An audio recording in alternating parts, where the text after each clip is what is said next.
अब हमारी उम्र 35 साल से ज़्यादा हो गई, क्या हम प्रेगनेंसी अटेम्प्ट करें या ना करें?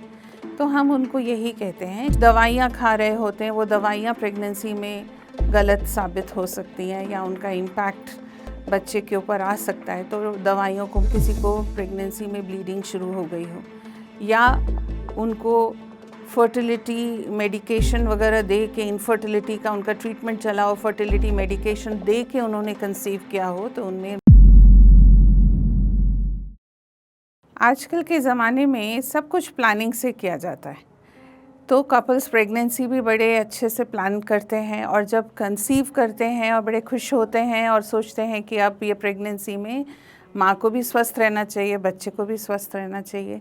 लेकिन अनफॉर्चुनेटली सबके लिए ये नहीं हो पाता है और कुछ लेडीज़ मिसकैरी कर जाती हैं, कभी कभी अबॉर्शन हो जाता है।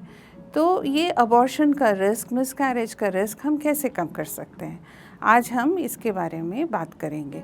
नमस्कार, मैं डॉक्टर मानविता महाजन हूँ और मैं फोर्टिस हॉस्पिटल गुड़गांव में सीनियर कंसल्टेंट हूँ, department of obstetrics and gynaecology में।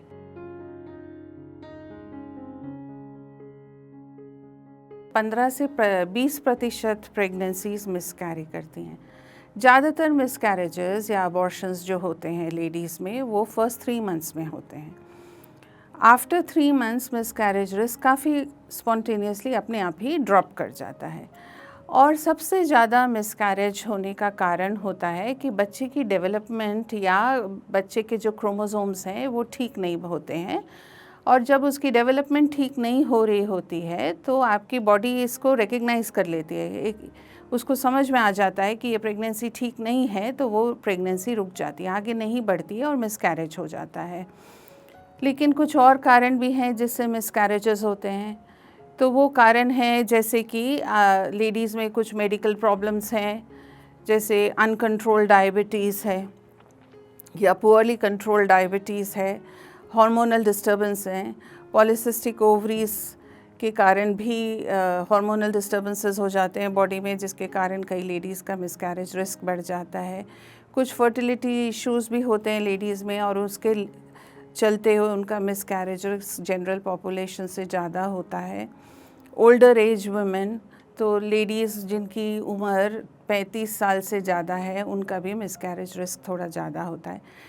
कुछ डेवलपमेंटल प्रॉब्लम्स होती हैं यूट्रस में, यूट्रस की बनावट ठीक नहीं है या यूट्रस में लम्प्स हैं जिसको हम फाइब्रॉइड्स कहते हैं, उनके कारण भी मिसकैरेज रिस्क बढ़ सकता है। एक बहुत इम्पॉर्टेंट कारण जो मिसकैरेज का है वो है इन्फेक्शंस।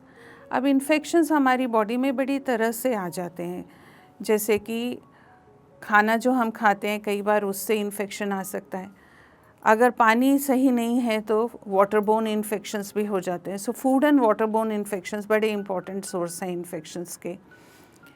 कई बार वैजिनल इन्फेक्शंस वगैरह लेडीज़ को होते हैं, सेक्सुअल इन्फेक्शंस होते हैं, उनको भी प्रेगनेंसी में आइडेंटिफाई करके जल्दी ही ट्रीटमेंट ले लेना चाहिए। ट्रीटमेंट ले लेने से मिसकैरेज का रिस्क ड्रॉप कर जाता है। अगर ट्रीटमेंट नहीं लिया जाता तो कुछ जैसे वैजिनल इन्फेक्शंस या यूरिनरी ट्रैक्ट इन्फेक्शंस वगैरह हैं, तो उनके कारण फिर 4th 5th मंथ में भी मिसकैरेज हो सकता है।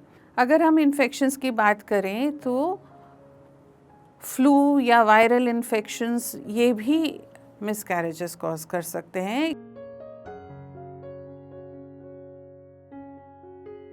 लेडीज़ अक्सर ये क्वेश्चन पूछती हैं कि अब हमारी उम्र 35 साल से ज़्यादा हो गई, क्या हम प्रेगनेंसी अटेम्प्ट करें या ना करें? तो हम उनको यही कहते हैं कि देखिए, 35 साल से ऊपर कुछ रिस्क्स हैं प्रेगनेंसी में जो कि आ जाते हैं, लेकिन ऐसा नहीं है कि प्रेगनेंसी की नहीं जा सकती। 35 साल से ऊपर कुछ मिसकैरेज रिस्क्स बढ़ जाते हैं क्योंकि क्रोमोसोम्स वगैरह की प्रॉब्लम्स ज़्यादा होनी शुरू हो जाती हैं, लेकिन फिर भी मैक्सिमम प्रेगनेंसीज़ हेल्दी ही होती हैं। लेकिन अगर हम देखें तो 35 इयर्स एंड ओल्डर वुमेन में कई बार ब्लड प्रेशर डेवलप हो जाता है प्रेगनेंसी में, डायबिटीज़ का चांस ज़्यादा होता है, उनमें हार्मोनल डिस्टर्बेंसेस वगैरह हो सकते हैं। कुछ उनके uterus and around the uterus कुछ ऐसे चेंजेस हो सकते हैं जैसे फाइब्रॉइड्स वगैरह हैं, जिसके कारण मिसकैरेजेस वगैरह का रिस्क बढ़ सकता है। अगर 35 इयर्स से ऊपर उम्र हो गई है और आपने कंसीव किया है, आप शुरू से ही डॉक्टर की सलाह लें। एंटीनेटल अपॉइंटमेंट्स आपकी जिस ढंग से वो डॉक्टर्स शेड्यूल करेंगे आप उनको अटेंड करें, मिस ना करें अपॉइंटमेंट्स। अपने खाने पीने का ध्यान रखें। कुछ टेस्ट हैं जो कि हम प्रेगनेंसी 3rd मंथ में कराते हैं, जिससे बच्चे के क्रोमोसोम्स वगैरह के बारे में हमको पता चलता है। अगर डॉक्टर वो टेस्ट रिकमेंड करें तो आप उनको ज़रूर कराएं। और कुछ टेस्ट हम प्रेगनेंसी में आगे जाके करते हैं जिससे हमें पता चलता है कि किसी को डायबिटीज़ तो नहीं हो रहा है या किसी का ब्लड प्रेशर तो नहीं बढ़ रहा है। ऑल्सो बच्चे की ग्रोथ का हम स्पेशल ध्यान रखते हैं, तो कुछ असेसमेंट्स बच्चे के रिलेटेड ज़्यादा होते हैं 35 इयर्स एंड ओल्डर वुमेन में। अगर हमको कोई ग्रोथ रिलेटेड इशू लग रहा है, बच्चे की ग्रोथ या तो कम हो रही है या ज़्यादा हो रही है, तो इस सब का भी हम ध्यान रखते हैं। तो ये सब तभी पॉसिबल है अगर आप अपने एंटीनेटल अपॉइंटमेंट्स को जैसे डॉक्टर बुलाए आप उस ढंग से अटेंड करें। और अगर आपको बीच में कुछ दिक्कतें महसूस हो रही हैं तो इन बिटवीन भी आप डॉक्टर की सलाह लें। सबसे अच्छी उम्र कंसीव करने की क्या है? 20 और 30 साल के बीच में जनरली स्वास्थ्य बहुत अच्छा होता है। लोग यंग होते हैं, यंग लेडीज़ में हेल्थ रिलेटेड इश्यूज़ कम होते हैं as compared to older women. किसी को प्रेगनेंसी में ब्लीडिंग शुरू हो जाए, पेट में दर्द शुरू हो जाए, स्पेशली पीरियड में जैसे दर्द होता है पेट में, अगर उस तरह का दर्द शुरू हो जाए तो ये एक वार्निंग साइन होता है कि मिसकैरेज हो सकता है। कई बार ब्लीडिंग होती है, पेन नहीं होता, उसमें भी मिसकैरेज का चांस हो सकता है।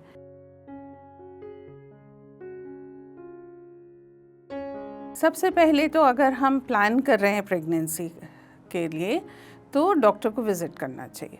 प्री प्रेगनेंसी विज़िट के बहुत महत्व है। सबसे पहले तो ये है कि आपको अपनी हेल्थ इवैल्यूएट कर लेनी चाहिए। कई बार हमें पता भी नहीं होता है और हमें कुछ मेडिकल कंडीशंस होती हैं, जब हम डॉक्टर के पास जाते हैं तो वो डायग्नोस करते हैं। समझ में आता है किसी में हाई ब्लड प्रेशर की प्रॉब्लम हो सकती है, किसी का किडनी फंक्शन डाउन हो सकता है, डायबिटीज़ डिटेक्ट हो सकती है। तो उन लोगों के लिए अपना हेल्थ इवैल्यूएट करके और अपनी हेल्थ कंडीशन को स्टेबलाइज़ कर देंगे तो उनका आगे जाके मिसकैरेज रिस्क ड्रॉप कर जाता है। जिन लोगों को ऑलरेडी पता है कि उनको इस तरह की मेडिकल कंडीशंस हैं, उनके लिए तो और भी बेनिफिट है, क्योंकि कुछ दवाइयाँ खा रहे होते हैं, वो दवाइयाँ प्रेगनेंसी में गलत साबित हो सकती हैं या उनका इम्पैक्ट बच्चे के ऊपर आ सकता है, तो दवाइयों को मॉडिफाई करना होता है। हो सकता है कि उनकी कंडीशन ठीक से स्टेबलाइज ना हो तो उनकी कंडीशन को भी ठीक किया जा सकता है, जैसे डायबिटीज़ हुआ, जैसे थायराइड की प्रॉब्लम हुई, जैसे किडनी डिसऑर्डर्स हुए, जैसे आर्थराइटिस एक्सेट्रा की प्रॉब्लम होती है। Even common skin conditions like acne, जिसको कि हम मुहासे वगैरह बोलते हैं, जो स्किन पे आते हैं और उसके लिए लेडीज़ दवाई ले रही होती हैं, वो भी कई बार बहुत हानिकारक होती हैं बच्चे के लिए। और इनफैक्ट हम उनको बोलते हैं कि आप 2-3 महीने तक अभी प्रेगनेंसी ना करें, ये दवाई को बंद करें और उसके बाद ही अटेम्प्ट करें।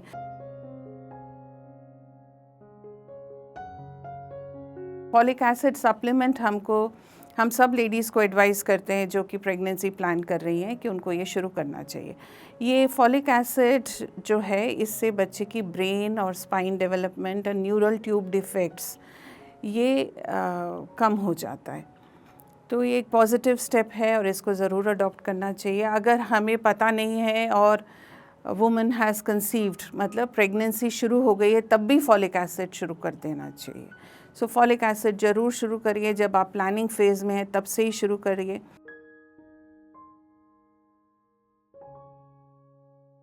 खाने पीने में डिसिप्लिन होना चाहिए। खाना जो है मिस नहीं करना चाहिए, मील्स को मिस नहीं करना चाहिए। शुरू में जब लेडीज़ आती हैं और वो कहती हैं हम खाना खा रहे हैं लेकिन हमसे खाया नहीं जाता, तो हम उनको रीअश्योर करते हैं। हम कहते हैं आपको ज़्यादा नहीं खाना है, लेकिन आपको थोड़ी थोड़ी मात्रा में रेगुलर इंटरवल्स पे खाना है। दूसरा, खाना जो है इस तरह से होना चाहिए कि वो आपकी न्यूट्रिशनल नीड्स को तो प्रोवाइड करे, तो हेल्दी बैलेंस डाइट होनी चाहिए। जंक फूड को ना खाएं, बाहर का बना हुआ खाना ना खाएं। तो इस तरह से खाने में कुछ मॉडिफिकेशंस हम लेडीज़ को सजेस्ट करते हैं। स्पाइसी फूड बड़ा मुश्किल है डाइजेस्ट करना, तला हुआ, फ्राइड फूड, ये सब ओमिट करना चाहिए, नहीं लेना चाहिए फर्स्ट 3 मंथ्स ऑफ प्रेगनेंसी में। तो ये आपके डाइजेशन को बहुत स्पॉइल करता है, एसिडिटी बढ़ाता है, वॉमिटिंग की टेंडेंसी बढ़ाता है। तो खाना इस ढंग से खाएं जो कि आपको इजीली पचे। एक्सरसाइज रिलेटेड भी हम लेडीज़ को एडवाइस करते हैं, थोड़ा बहुत एक्सरसाइज और एक्टिव रहना चाहिए प्रेगनेंसी में। जैसे ही प्रेगनेंसी डायग्नोस हुई, लेडीज़ को डर लग जाता है, वो सोचती हैं, महिलाएं सोचती हैं कि यदि हम एक्सरसाइज करेंगे या इस ढंग से अपनी बॉडी को थक जाएगी तो शायद हमारा मिसकैरेज हो जाएगा। तो ये ऐसे घबराने की बात नहीं है। अगर आप मॉडरेट एक्सरसाइज करती हैं या लाइट एक्सरसाइज करती हैं तो ऐसे रिस्क नहीं होता है।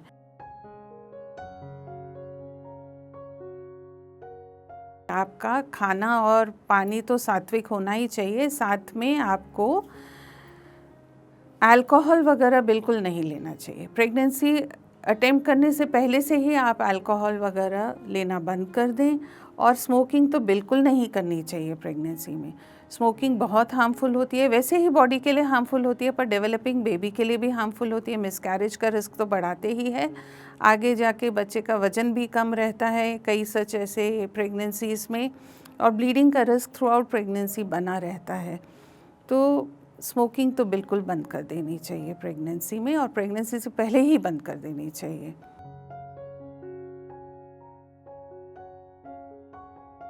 अगर आप मीट, मटन, चिकन, फ़िश ये सब खाते हैं, एग्स वगैरह लेते हैं, तो वो पूरे ढंग से कुक्ड होना चाहिए। अंडर कुक्ड नहीं खाना चाहिए, उससे बैक्टीरियल इन्फेक्शंस का चांस होता है, जिससे कि कुछ मिसकैरेजेस वगैरह का चांस बढ़ जाता है।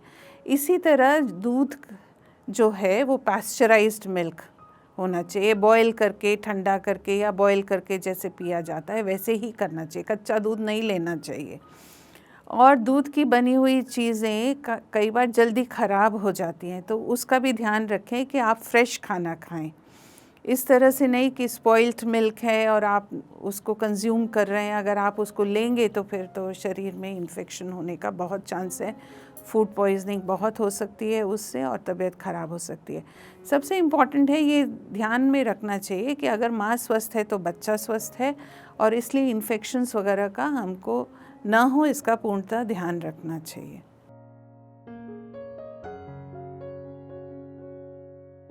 आप इन सब का ध्यान रखें, और अगर इसके बावजूद अगर किसी को ब्लीडिंग, पेन वगैरह होता है तो वो शुरू में ही जाके डॉक्टर से मिलें और उनकी सलाह लें और अपना इलाज कराएं। धन्यवाद।